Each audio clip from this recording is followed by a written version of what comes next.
Okay, here are all the clothes I'm going to take to the trip. A couple of things that we need to know is that I'm packing for fall and heading into the winter of Chile because their seasons are opposite of us here in US. And the two things that I know about the Chilean weather, it's going to rain a lot and it has crazy, crazy winds. So those two things are the things that I'm keeping in mind. For those who are experienced bike packing, you are probably looking at this spread and thinking, man, this is way too much. So one thing that you should know about me is I'm a chronic habitual overpacker. Yeah, I am probably overpacking here, but I figure the road will tell me what I need and I don't need. A, two, I'm packing for the fall season heading to the winter season, so I need a lot of layers and different clothing as the seasons change. And C, I'm not too worried about overpacking because as I find I don't need certain items, I'm planning on shipping back home or giving it away to the people that I meet, the locals. So without further ado, let's go over the items. First of all, the stuff from here section to the left are the cycling kit. I am taking three uh, tights, bibs.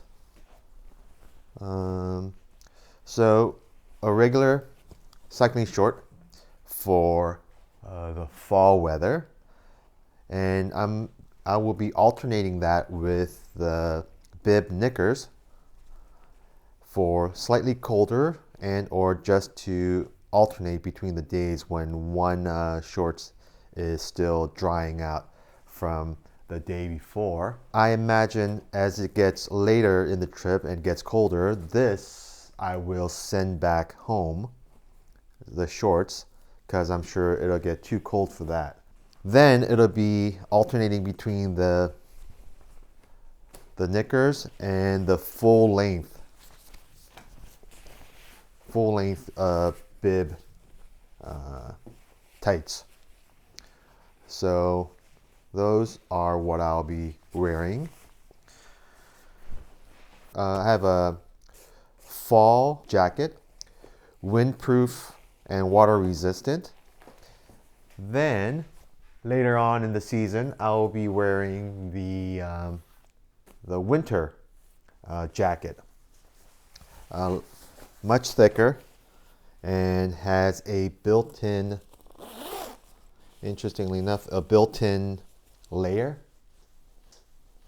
So the winter level jacket. Underneath all that, I will be wearing the base layer, and I'm going to alternate a base layer with a wool jersey, a merino wool from a company Swobo. Geez, this must be 12 years old. I haven't seen this company in a long, long time, but it's still nice, still good condition. And that's the beauty about merino wool.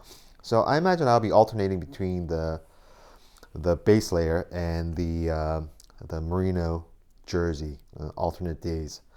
And when it gets chilly, really cold, I'll be wearing this medium layer. It's made out of this Polartec Alpha Direct fleece. This is apparently like the latest and the greatest. It's super light. This mid layer is just 100 grams, and it's kind of hard to even feel the weight of it because you hold this thing and it's just really airy. I wore it to test. I tested it out just wearing it in on a working situation in the office, and I wasn't all that impressed, gotta say. Then I wore it in a ride during the soft serve challenge with Christine Culver, and I gotta say I was impressed. So I'm glad I'm impressed because this sucker cost a lot of money, more than you would think one would pay for just a simple long sleeve shirt, basically. But yeah, Polartec Alpha Direct material. So I'm hoping good things will come out of that. Okay, I always wear a cycling cap because in order to get this channel the sweat out of my forehead and away from my glasses. So the bill I find helps a lot with that, so that I don't get glasses just full of sweat beads and impairing my vision. So I'm gonna wear the Outride cycling cap, then alternating that with a Nike Belgian style cycling cap that I had for ages and ages and ages. I just got this buff. It has two different layers. It's like a fleece layer and a regular thin layer. So for the cold wintry day rides. This section is all my foul weather gear. Well, no, rain gear, really. That's not really a rain gear. It's just a medium weight cycling gloves. And I am bringing a thicker gloves. This is not cycling specific, but this is waterproof. And I think it's like, what is it, neoprene material that it's made out of. Again, I wore this during the soft serve challenge. It kind of got clammy inside because on one hand it keeps the water out, but on the other hand the moisture that you create inside doesn't escape, so kind of works both ways, I guess. So it's a little clammy. Shoe booty. So listen to Judy's advice and got a proper booty instead of wearing plastic bags. Let's see, a Gore-Tex rain pants. Not so thrilled about wearing this because it's not cycling tight, so it'll be baggy, it'll be swishing, swashing, making all these sound. Yeah, see that? Hear that?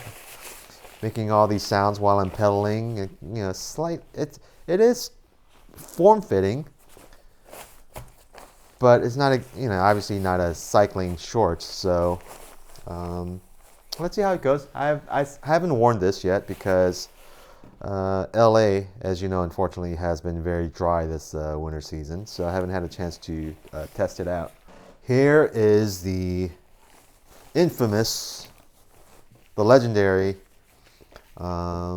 Shake Dry jacket, Gore Shake Dry. Very lightweight. I haven't measured this. I haven't weighed this. So I don't know how heavy this is. I'll put it on the comments of the weight of it once I do. Again, single layer, very thin, very light, waterproof, and breathable. And if it rains on you, you just shake it, and the water will just flick off when you shake it. Hence the name Shake Dry. Love it. Unfortunately, it has PFAS material, so Gore no longer make this jacket. Yeah, and also when it's kind of cold, it's a nice warming layer. I got another Gore jacket. I think this is Endure. This is, this is actually not, I guess it is a cycling jacket, but I got it really for when I'm off the bike and I'm on the field. So again, I'm hoping to photograph conservationists out in the field where they work. So I'll be wearing this during the hikes into the field and during the approach. It has a hood, unlike the Shake Dry jacket. It is probably a bit of an overkill to bring two rain jackets. I'm bringing the two because, one, I like the Shake Dry jacket. I know what it's capable of.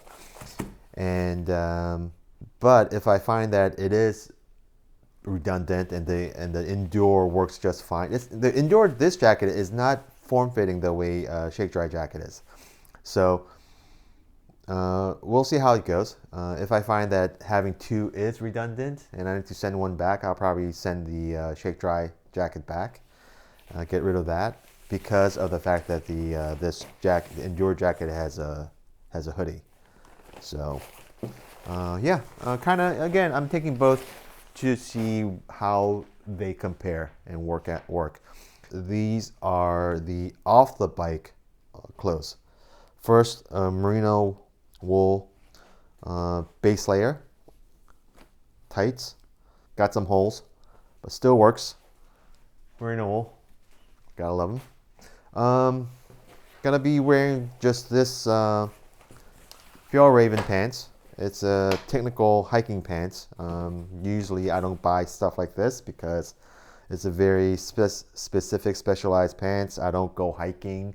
So if I'm not hiking, I look like a tool wearing this very specific pants. But I will be out and about. I'll be out in the nature. I'll be hiking and yeah, I'll be camping. So it'll look location appropriate. So I got this, and this is all I'll be wearing throughout the 3 months. So let's see how it does. It's supposed to be, I don't know if it's waterproof. It's at least water resistant. Yeah. Okay. Technical pants. Well, first of all, let's talk about these. I have these two merino wool long sleeve shirts for off the bike wear. I'll be alternating between the two. Again, wearing one, then if it wets out, get caught in the rain, wear the other one for the next day, and alternating back and forth. And then I have this midweight Capilene long sleeve shirt from Patagonia. This is, right now I'm thinking of keeping it just strictly for when I'm sleeping, kind of like my sleepwear. So that I don't have the stink of the everyday or feel like I can change into something different from what I wore that day. Again, after a couple of weeks and months into the riding, I might just go feral and decide that having 3 long sleeve shirt is excessive and that I'll get used to going to bed in a dirty shirt that I was wearing that day. So if I go wild, maybe I'll decide that I don't need a second or even a third shirt. So we'll see how that goes, see how that plays out. I have, in addition, the aptly named Kitspo Icon flannel long sleeve shirt, button-up shirt.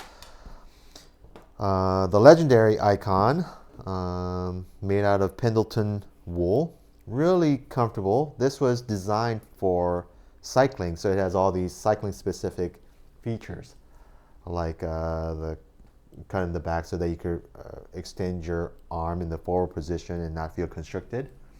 What is it? It's called a gusset, I guess. These buttons are plastic buttons and really lightweight that you can snap on and off really quickly, single-handed while you're riding.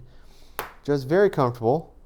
And Kitspo, I originally tried to do this project 6 years ago, and they were one of the first companies to come on board to sponsor me on this project. Unfortunately, they did not make it. Rest in peace, Kitspo. But while they were active, they were making really wonderful products. So, in honor of them coming on board, their commitment to me 6 years ago, I want to bring this along with me, besides it being a fantastic item, just to honor their commitment. So I will be bringing this flannel to the ride.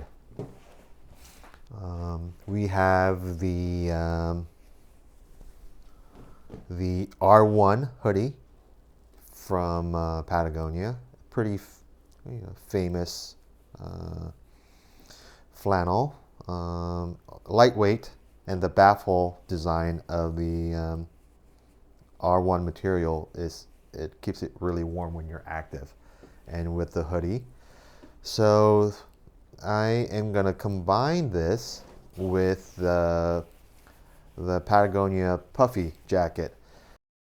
There's probably a good chance that by the near the end of the trip, when it gets into the winter, I'll be wearing all these layers just to keep warm. I'm not taking a big, heavy winter coat, so I'll be taking all these different jackets and shirts and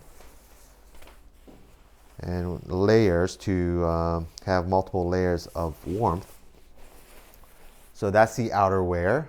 I am bringing this swimming trunks. Not that I'm going to go swimming, but just in case, maybe lounge around, maybe, yeah, if I want something comfortable, casual, maybe while I'm in the hotel resting for several days, if I'm taking outdoor wild showers, etc., etc. For underwear, we have two merino wool boxers, again, alternating them each day. So we have two of those. We have three merino wool socks. This is the thickest layer. It's like winter weight, and these two are like mid-weight. So I imagine alternating between the days cycling and the third one for campsite. And yeah, that's the idea. So let's see how well that works out. And finally, in addition to the cycling caps, I have this smart wool, merino wool beanie that I've had for the past 9-10 years. Still feels great, still works well, still warm. So either wearing this alternating with the Belgian style cap, or wearing this off the bike. That's what I'll be taking to the trip. Like I said, probably really overpacked, but I have the freedom to send stuff back. So again, not too worried. All right, thanks.